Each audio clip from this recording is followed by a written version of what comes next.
ഫാദറിന്റെ കരങ്ങൾ ദ്രുതഗതിയിലാണ് ഷെൽഫിനരികിലേക്ക് നീങ്ങിയത്. അതിവേഗം ഷെൽഫ് തുറന്ന് പുരാതനമായ ഒരു കുരിശുരൂപം അദ്ദേഹം കയ്യിലെടുത്തു. അദ്ദേഹത്തിന്റെ നയനങ്ങൾ തീക്ഷ്ണങ്ങളായി. ആ കുരിശുരൂപം അല്പനേരം നെഞ്ചോടടുപ്പിച്ച് അദ്ദേഹം പ്രാർത്ഥനാനിരതനായി. അപ്പോൾ കണ്ട കാഴ്ചയിൽ അവർ മൂവരും സ്തബ്ധരായി നിന്നുപോയി. അദ്ദേഹത്തിന്റെ കരങ്ങളിലെ കുരിശുരൂപം അഗ്നിയിൽ സ്ഫുടം ചെയ്യുമ്പോൾ ജ്വലിക്കുന്ന സ്വർണം പോലെയാകുന്നു. തീനാമ്പുകൾ ആ കുരിശുരൂപത്തിൽ നിന്നും ബഹിർഗമിക്കുന്നു. ഒരു കൊടുങ്കാറ്റ് പോലെ അദ്ദേഹം ജനലിനരികിലേക്ക് കുതിച്ചു. വലത് കരത്തിൽ പിടിച്ചിരുന്ന കുരിശുരൂപം അദ്ദേഹം ആ കടവാവലിനെ ലക്ഷ്യമാക്കി ഉയർത്തി.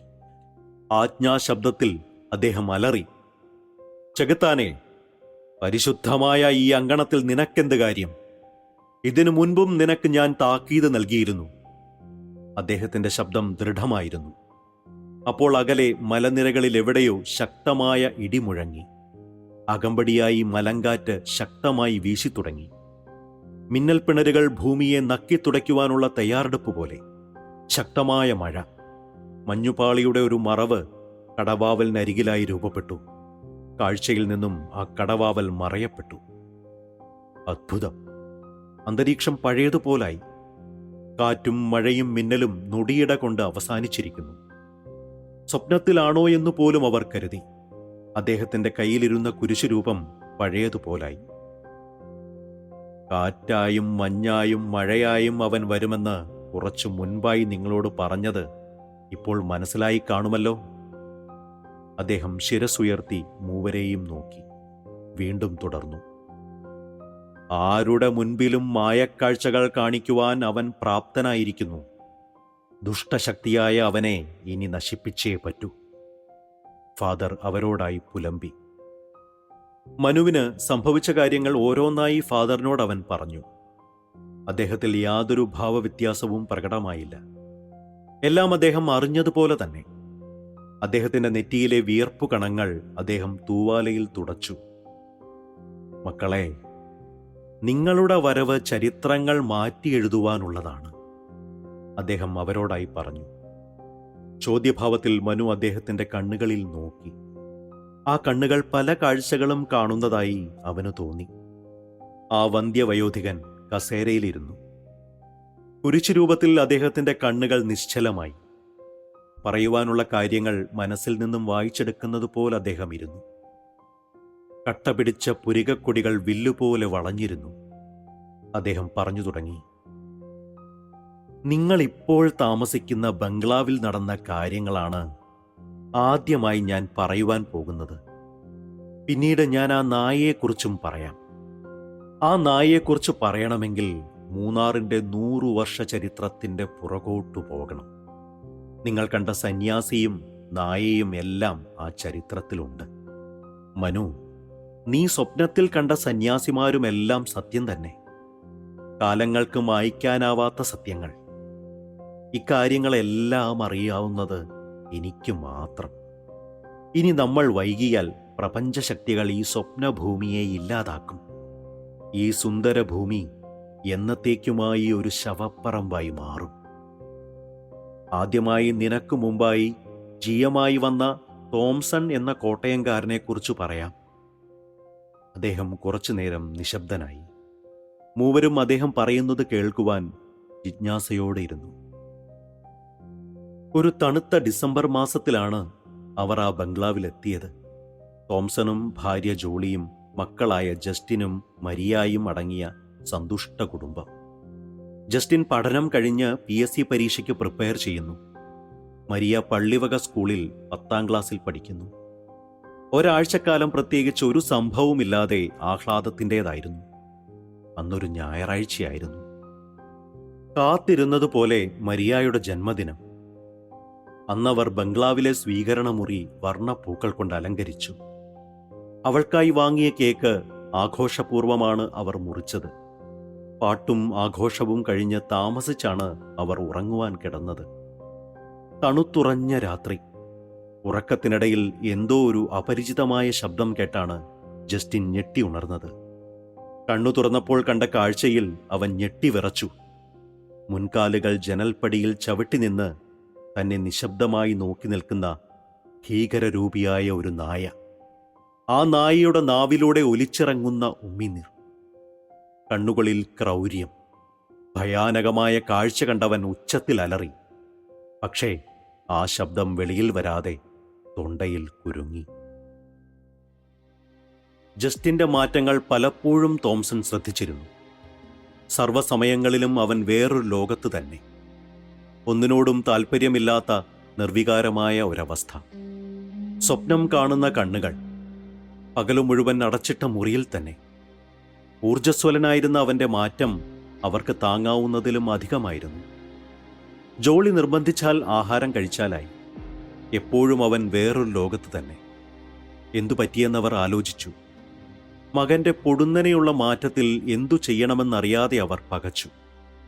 മോളെ അവർ പള്ളിവക കോൺവെന്റിൽ ചേർത്തു. അങ്ങനെ ഒരു ദിവസം കാർത്തികേയൻ മുഖാന്തിരമാണ് അവരാ കാര്യം അറിയുന്നത്. നിലാവില്ലാത്ത രാത്രികളിലധികവും ആ നായയുമായി അവൻ എസ്റ്റേറ്റിലെ പല ഭാഗങ്ങളിലൂടെയും അലയുന്നുണ്ടെന്ന വിവരം. പലരും നായയുമായി അവനെ പലയിടങ്ങളിലും കണ്ടു. പിന്തുടർന്ന പലരെയും ആ നായ വിരട്ടി ഓടിച്ചിരുന്നു. ആ നായ അവനുമായി സൗഹൃദം സ്ഥാപിച്ചു കഴിഞ്ഞിരിക്കുന്നു. പലപ്പോഴായി അവനോട് അക്കാര്യങ്ങൾ ചോദിച്ചാൽ അതൊന്നും അവന്റെ ഓർമ്മയിൽ ഇല്ലെന്ന് തന്നെ പറയാം. എന്തായാലും ആ നായ നിസ്സാരക്കാരനല്ല. ആ നായയുടെ അതീന്ദ്ര ശക്തിയിൽ അവൻ അടിമപ്പെട്ടിരിക്കുന്നു. ഇനി അടിയന്തരമായി എന്തെങ്കിലും ചെയ്തേ പറ്റൂ. അപ്പോഴാണ് പിശാചിനെ പിടിക്കുന്ന ആളെന്ന ഖ്യാതി നേടിയ ഫാദർ ജോൺ കുന്നത്തുകുഴിയെക്കുറിച്ചറിയുന്നത്. കാർത്തികേയനെ കൂട്ടിയാണ് ഹോളി മേരി ചാപ്പലിൽ അവരെത്തിയത്. ആരാധന കഴിഞ്ഞുള്ള ഒരു സമയത്താണ് അവർ ജസ്റ്റിനുമായി അവിടെ എത്തിയത്. ഫാദറിന്റെ ടേബിളിന് മുൻപായുള്ള മരക്കസേരകളിലായി അവരിരുന്നു. ഫാദർ തീഷ്ണ നയനങ്ങളിലൂടെ ജസ്റ്റിനെ ഒഴിഞ്ഞു. കറുത്ത ഒരു നിഴൽ രൂപമായാണ് ഫാദറിന്റെ നേത്രങ്ങളിൽ ജസ്റ്റിനെ കണ്ടത്. ദൈവമേ, അതിശക്തമായ പൈശാചിക ശക്തി നിറഞ്ഞു നിൽക്കുന്ന ഒരു നിഴൽ രൂപം. ആ ശക്തി തൻ്റെ കാഴ്ചകളെപ്പോലും മറയ്ക്കുന്നു. അദ്ദേഹത്തിൻ്റെ വീതിയേറിയ നെറ്റിയിൽ ചുളിവുകൾ വീണു. അദ്ദേഹം വിവശനായിരുന്നു. മേശ മുകളിലിരുന്ന പുരാതനമായ മരക്കുരിശ് അദ്ദേഹം കയ്യിലെടുത്തു. ഈട്ടിത്തടിയിൽ തീർത്ത കർത്താവിനെ തറയ്ക്കപ്പെട്ട രൂപത്തോടെയുള്ള മരക്കുരിശ്. അത് അദ്ദേഹം നെഞ്ചോട് ചേർത്തു. ഇരുകരങ്ങളും അദ്ദേഹം മുകളിലേക്കുയർത്തി. തേജോമയമായ ആ കണ്ണുകൾ അപ്പോൾ അടഞ്ഞ നിലയിലായിരുന്നു. ഹീബ്രു ഭാഷയിൽ എന്തൊക്കെയോ അദ്ദേഹം മന്ത്രിക്കുന്നുണ്ട്. പെട്ടെന്ന് ജസ്റ്റിൻ ഒരു സംഹാരമൂർത്തിയെപ്പോലായി. അവന്റെ കണ്ണുകൾ തുറിച്ചു. കൃഷ്ണമണികൾ മറഞ്ഞ ചുവന്ന കണ്ണുകൾ. പട്ടിയുടെ മോങ്ങൽ മാതിരിയുള്ള ശബ്ദം അവനിൽ നിന്നും പുറപ്പെട്ടു. തുടർന്ന് ആ മോങ്ങൽ ഓലിയിടിയിലായി. ശക്തമായ ഓലിയിടി. ഭയത്താൽ ജോളി തോംസന്റെ കരങ്ങളിൽ ശക്തിയായി പിടിച്ചിരുന്നു. ഒന്നും വിശ്വസിക്കുവാൻ കഴിയാതെ അവൾ കാർത്തികേയന്റെ കണ്ണുകളിൽ നോക്കി. ഉന്മാദാവസ്ഥയിൽ ഇളകിയാടാൻ തുടങ്ങിയ ജസ്റ്റിന്റെ 2 കരങ്ങളിലും ശക്തമായി പിടിക്കുവാനായി ഫാദർ അവരോടായി പറഞ്ഞു. ഇളക്കത്തോടെ ജസ്റ്റിൻ ചാടി എഴുന്നേറ്റു. ശക്തമായി തന്റെ കരങ്ങളിൽ 2ലും പിടിച്ചിരുന്ന തോംസണെയും കാർത്തികേയനെയും കൊച്ചുകുട്ടിയെ എടുക്കുന്ന ലാഘവത്തോടെ ഉയർത്തി അവൻ ചുഴറ്റിയെറിഞ്ഞു. നിലത്തു വീണ അവർ വേദനയോടെ കരഞ്ഞു. ആ കാഴ്ച കണ്ട് തൊണ്ടയിൽ നിന്നും ശബ്ദം വരാനാകാതെ ജോളി നിന്നു. ജസ്റ്റിന്റെ മുഖം ഭീഭത്സമായി.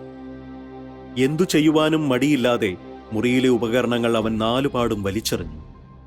അപ്പോഴൊക്കെ ആ ശബ്ദങ്ങളൊന്നും അലോസരപ്പെടുത്താതെ പ്രാർത്ഥനാനിരതനായിരുന്നു ഫാദർ ജോൺ. പെട്ടെന്ന് ധ്യാനനിരതനായ അദ്ദേഹത്തിന്റെ കണ്ണുകൾ തുറന്നു. അപ്പോൾ അന്തരീക്ഷത്തിൽ നിന്നും ഒരു ദിവ്യപ്രഭ അദ്ദേഹത്തിന്റെ ശരീരത്തിൽ വിലയം പ്രാപിച്ചു. ആ പ്രഭാവലയം അദ്ദേഹത്തിനു ചുറ്റുമായി മിന്നിത്തിളങ്ങി. വെട്ടിത്തിളങ്ങുന്ന ആ രൂപത്തിൽ നോക്കാനാകാതെ ജസ്റ്റിൻ നിന്നു. 2 കണ്ണിലെയും കാഴ്ച നഷ്ടപ്പെട്ട കുരുടനെ പോലെ. വാഴ്ത്തപ്പെട്ട വിശുദ്ധ ജലം അവനിലേക്ക് അദ്ദേഹം ഇറ്റിച്ചു. ബോധരഹിതനായ അവൻ തറയിൽ വീണു. ഓടിയെത്തിയ തോംസണും കാർത്തികേയനും അവനെ വാരിയെടുത്തു. മെല്ലെ അവൻ പൂർവ്വസ്ഥിതിയിലെത്തി. തോംസൺ, നിങ്ങളുടെ മകനിൽ ദുഷ്ടശക്തിയുടെ നിഴൽ വീണിരിക്കുന്നു. സർവശക്തനായ ദൈവത്തിനു മാത്രമേ അവനെ രക്ഷിക്കുവാൻ കഴിയൂ. കർത്താവിനെ പോലും ആ ശക്തി പരീക്ഷിച്ചിട്ടുണ്ട്. അപ്പോൾ മനുഷ്യരായ നമ്മൾക്ക് പ്രാർത്ഥിക്കുവാനേ കഴിയൂ. അദ്ദേഹം നിർത്തി. ആ വാക്കുകൾ പഴുപ്പിച്ച ഇരുമ്പ് കമ്പി തൻ്റെ ഹൃദയത്തിൽ ആഴത്തിൽ കുത്തിയിറക്കിയതുപോലാണ് തോംസൺ ശ്രവിച്ചത്. എൻ്റെ മകനെ ഞാൻ എന്ത് ചെയ്യണം ഫാദർ? ചിന്താധീനനായിരുന്ന ഫാദറിനോടായി തോംസൺ ചോദിച്ചു. തോംസൺ, നീ അവനെ സൂക്ഷിക്കണം. എപ്പോഴും അവനിൽ ഒരു കണ്ണുണ്ടാകണം. ഒരു മരണനിഴൽ അവൻ്റെ കൂടെയുണ്ട്. ചെകുത്താൻ, അവൻ നിന്നെ പല രീതിയിലും പരീക്ഷിക്കും. നീ പരാജയപ്പെട്ടാൽ ഇവനെ നിങ്ങൾക്ക്... അദ്ദേഹത്തിന് വാക്കുകൾ പൂർത്തിയാക്കുവാൻ കഴിഞ്ഞില്ല. അദ്ദേഹം ചിന്താധീനനായിരുന്നു. പെട്ടെന്നെന്തോ ഓർത്തതുപോലെ അലമാരിയുടെ അടുത്ത് ചെന്ന് അതിൽ നിന്നും എന്തോ തിരഞ്ഞു. അതിൽ നിന്ന് 4 കൊന്തകൾ അദ്ദേഹം തിരഞ്ഞു പിടിച്ചു. ഒരു കാരണവശാലും നിങ്ങൾ ഇത് കഴുത്തിൽ നിന്ന് ഊരരുത്. ആ നശിച്ച സ്ഥലത്ത് നിന്നും എത്രയും വേഗം മാറിയേ പറ്റൂ. ഒരു ആജ്ഞാസ്വരത്തിലാണ് അദ്ദേഹം പറഞ്ഞത്. അദ്ദേഹം ആ കൊന്തകൾ സ്വന്തം കരങ്ങൾ കൊണ്ട് തന്നെ 4 പേരെയും അണിയിച്ചു. അദ്ദേഹം പറഞ്ഞതെല്ലാം പൂർണ്ണ സമ്മതത്തോടാണ് തോംസൺ കേട്ടത്. വേറൊരു വീട് കിട്ടും വരെ അവിടെ താമസിച്ചേ പറ്റൂ. കാർത്തികേയനെ ഒരു വീട് നോക്കുവാൻ ചട്ടം കെട്ടി. 2 ദിവസം കഴിഞ്ഞുള്ള ഒരു രാത്രി തോംസണ് ഉറങ്ങുവാൻ കഴിയുന്നില്ല. ഫാദറിന്റെ വാക്കുകൾ. തിരിഞ്ഞും മറിഞ്ഞും കിടന്നു. ക്ലോക്കിലേക്ക് നോക്കി. സമയം 2:30 AM. അയാൾ കിടക്കയിൽ നിന്നും എഴുന്നേറ്റു. ജസ്റ്റിന്റെ മുറിയുടെ വാതിലിനരികിലെത്തി. വാതിലിലെ ചെറിയ സുഷിരത്തിലൂടെ അകത്തുനിന്നും വെളിച്ചം പുറത്തേക്ക് വരുന്നുണ്ട്. ആ സുഷിര ഭാഗത്തേക്ക് തോംസൺ കണ്ണ് ചേർത്ത് വെച്ച് അകത്തേക്ക് നോക്കി. ആ കാഴ്ച കണ്ട് അയാൾ ഞെട്ടിത്തരിച്ചു. നിലക്കണ്ണാടിയിൽ നോക്കിയിരിക്കുന്ന ജസ്റ്റിൻ. തുറന്ന അവന്റെ വായയുടെ അകത്തുനിന്നും നീണ്ടു മടിയിൽ കിടക്കുന്ന അവന്റെ ചുവന്ന നാവ്. അവനിലുണ്ടായ ഭീകരമായ ആ കാഴ്ച അവൻ നിലക്കണ്ണാടിയിൽ നോക്കി സ്വയം ആസ്വദിക്കുന്നു. എന്തു ചെയ്യണമെന്നറിയാതെ തോംസൺ ആ കാഴ്ച ഞെട്ടലോടെ കണ്ടുനിന്നു. ജസ്റ്റിന്റെ മരണവാർത്ത വളരെ നടുക്കത്തോടാണ് ഫാദർ കേട്ടത്. 2 ദിവസം മുൻപ് തന്റെ അരികിൽ കൊണ്ടുവന്ന മിടുക്കനായ ചെറുപ്പക്കാരൻ. അവനിൽ ഒരു മരണനിഴൽ തന്റെ ഉപബോധ മനസ്സിൽ കണ്ടിരുന്നു.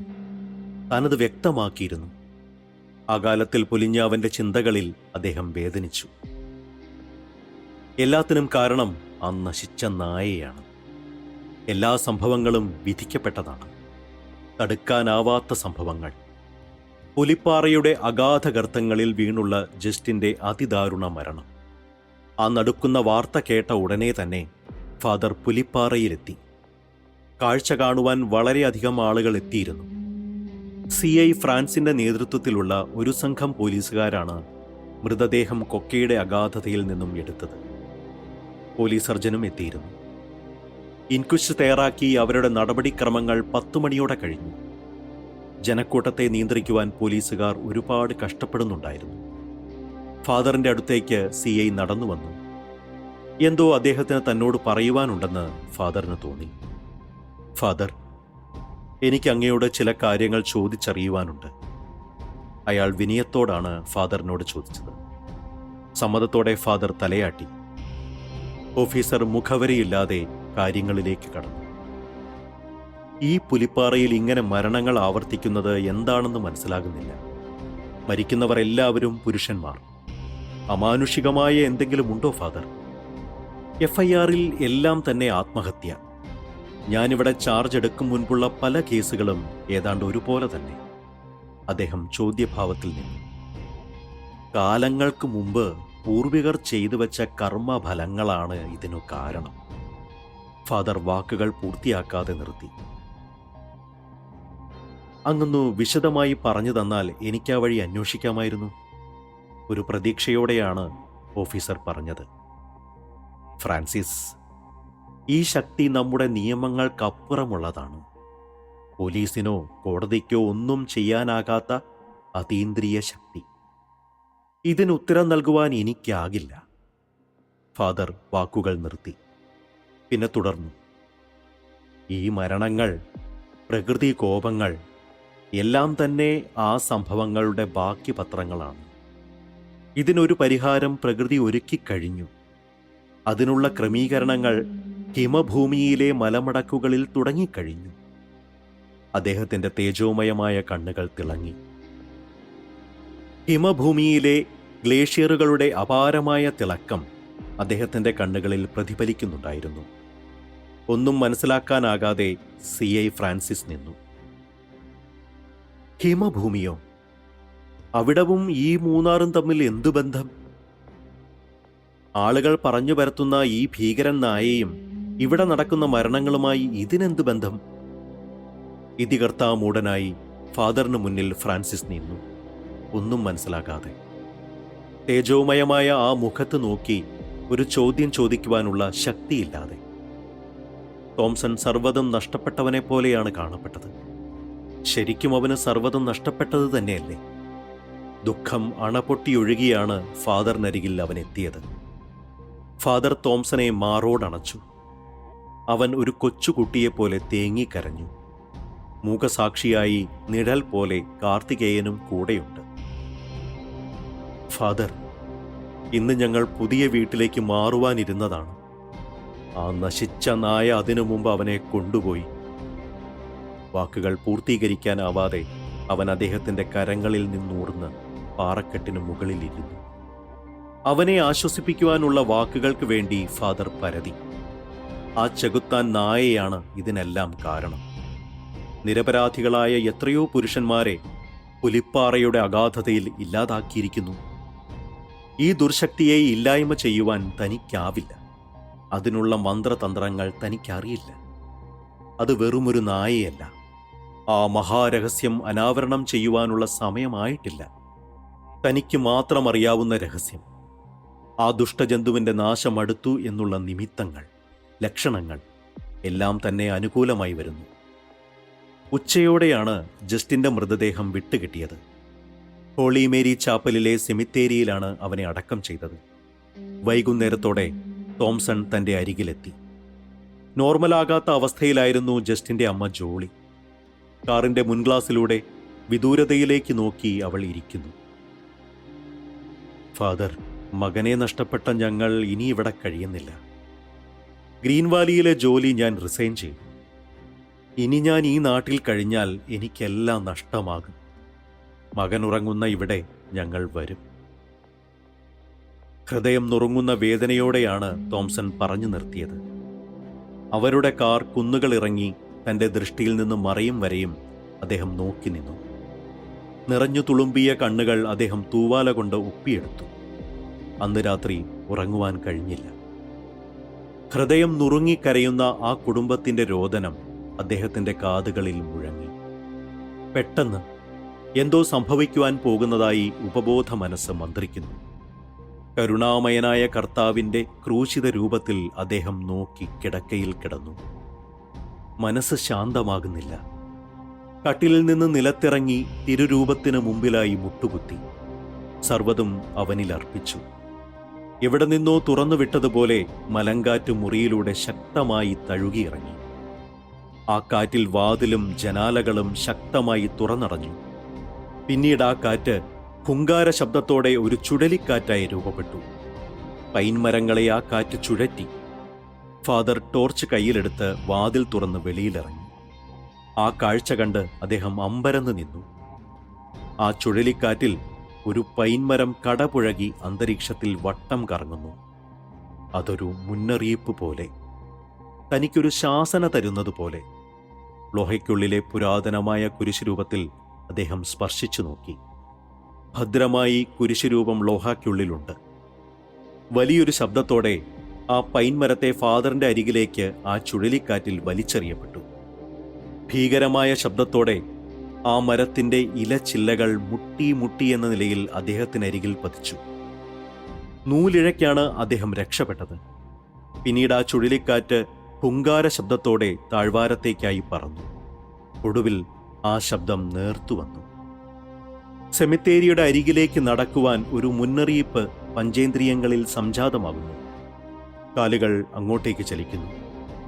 സെമിത്തേരിയിലെ മങ്ങിയ വെളിച്ചത്തിലേക്ക് അദ്ദേഹം ടോർച്ച് തെളിച്ച് നടന്നു.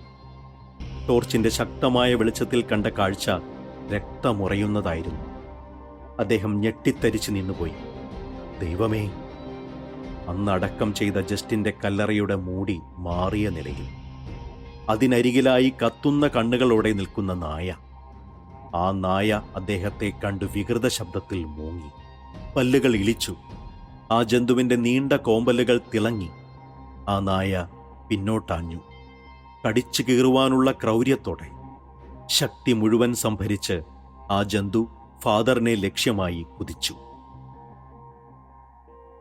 ഒരു പുലിയുടെ കരുത്തോടെ അന്തരീക്ഷത്തിലൂടെ കുതിച്ചുവരുന്ന ഭീമൻ നായ. അതിൻ്റെ തൊണ്ടയിൽ നിന്നും ശക്തമായ ഓലിയിടിയിൽ മുഴങ്ങുന്നുണ്ട്. അതിൻ്റെ കുതിപ്പ് ഒരു നിഴൽ പോലാണ് ഫാദർ കണ്ടത്. തൻ്റെ ശരീരം മാന്തി പിളർക്കുവാൻ നിമിഷനേരം പോലും ആ ജന്തുവിന് ആവശ്യമുണ്ടെന്ന് തോന്നുന്നില്ല. അത്ര വേഗത്തിലാണ് അത് കുതിക്കുന്നത്. അദ്ദേഹം ഒരു തികഞ്ഞ അഭ്യാസിയെപ്പോലെ നിമിഷനേരം കൊണ്ട് ഒഴിഞ്ഞു മാറി. അദ്ദേഹത്തിൻ്റെ ശിരസിനു മുകളിലൂടെ ലക്ഷ്യം തെറ്റിയ ആ നായയുടെ കറുത്ത രൂപം ഉയർന്നു നിന്ന ഒരു കുരിശുരൂപം തകർത്തുകൊണ്ട് ഊക്കോടെ തറയിൽ വീണു. ആ ജന്തുവിൻ്റെ കണ്ഠനാളത്തിൽ നിന്നും വേദനയോടെ ശക്തമായ മോങ്ങൽ ശബ്ദമുയർന്നു. വന്യമായ മുരൾച്ചയോടെ ആ നായ പിടഞ്ഞെഴുന്നേറ്റു. കല്ലറയുടെ കുരിശുരൂപങ്ങൾ ശക്തമായ തൻ്റെ മുൻകാലുകൾ കൊണ്ട് ചവിട്ടി ഒടിച്ചു. അതിശക്തമായിരുന്നു ആ നായയുടെ മുൻകാലുകൾ. പിന്നീട് ആ ജന്തു പമ്പരം പോലെ കറങ്ങി മണ്ണു വിതറുവാൻ തുടങ്ങി. ആ നായയുടെ അതീന്ദ്രിയമായ ശക്തിയാൽ നിമിഷനേരത്താൽ പൊടിപടലത്താൽ ഒരു ചുഴി സൃഷ്ടിച്ചു.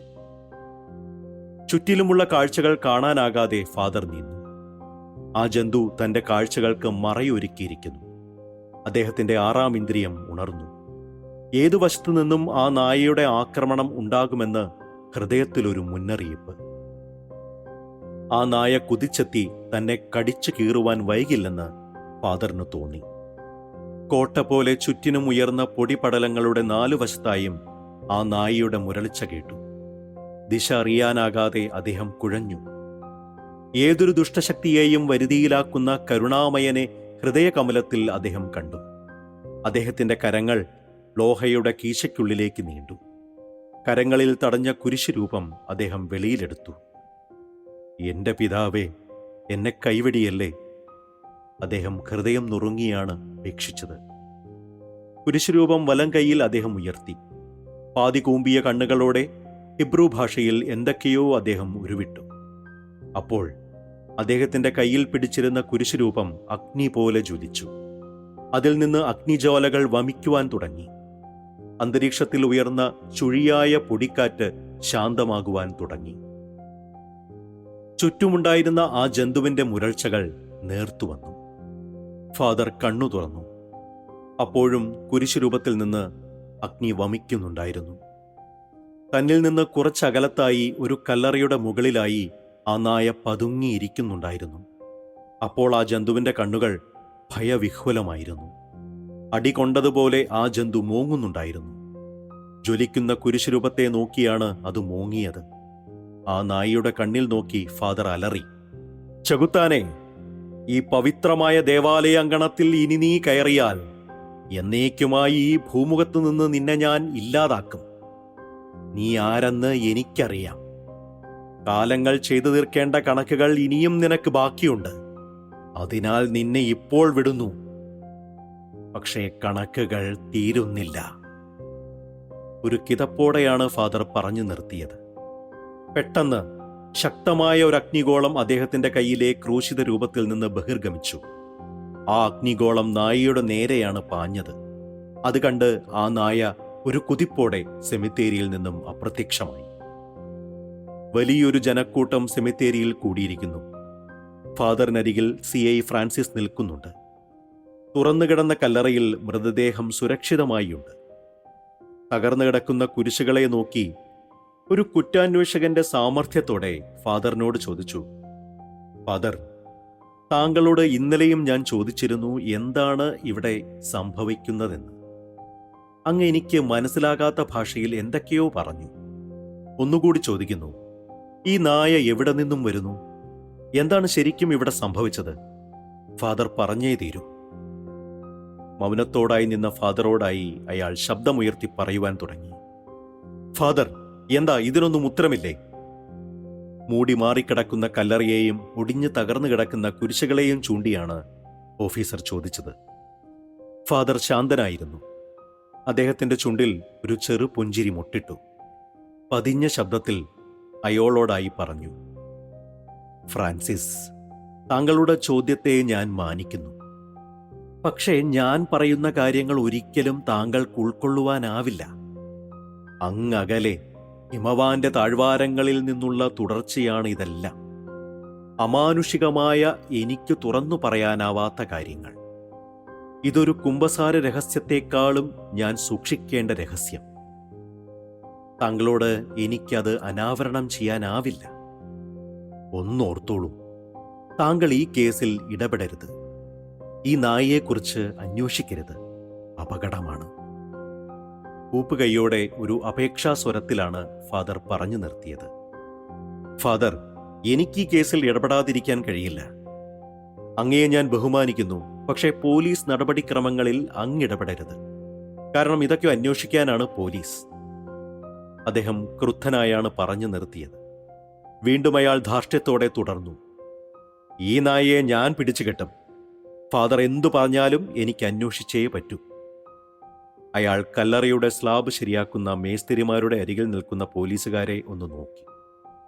ഫാദറിനോട് സംസാരിക്കുവാൻ ഇഷ്ടപ്പെടാതെ അയാൾ പോലീസ് ജീപ്പിനരികിലേക്ക് നടന്നു.